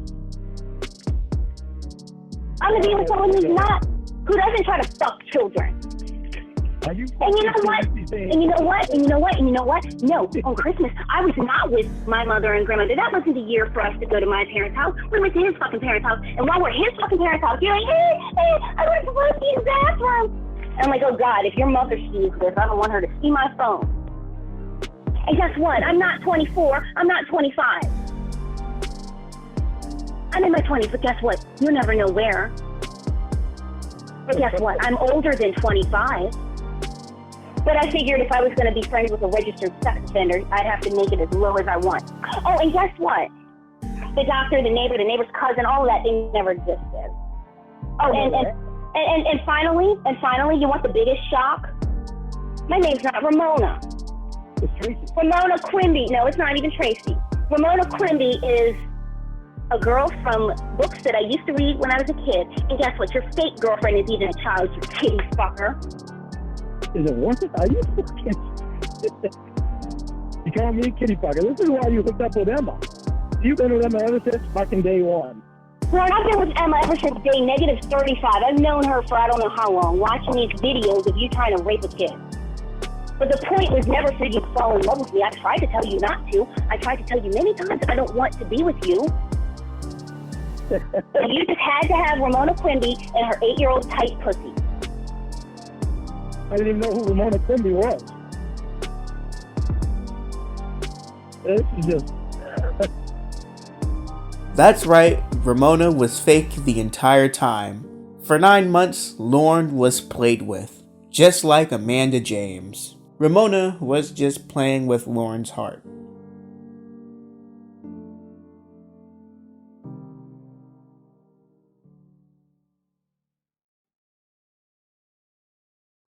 So a couple of days pass and Lorne and Ramona decide to speak to each other once again. You must understand that Lorne is a very forgiving person, so he's willing to hear Ramonuh out. Plus, he's interested on why she did what she did. So let's see what's going on. Ramona's name is actually Elizabeth, and her goal at first was just to be friends with Lorne. Once they started dating though, she decided to try to teach Lorne a lesson of sorts. Well, listen to me, okay? I want you to understand something, because this is stuff that I was trying to tell you, and I'm still trying to tell you. You know, like for me, when I called you with 100% intention of being nice to you and being your friend. And I think you deserve answers, and I think you deserve the truth.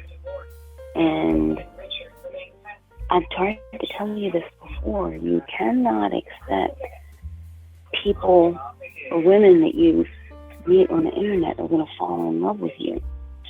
And so, you can't expect that. That's not how it works.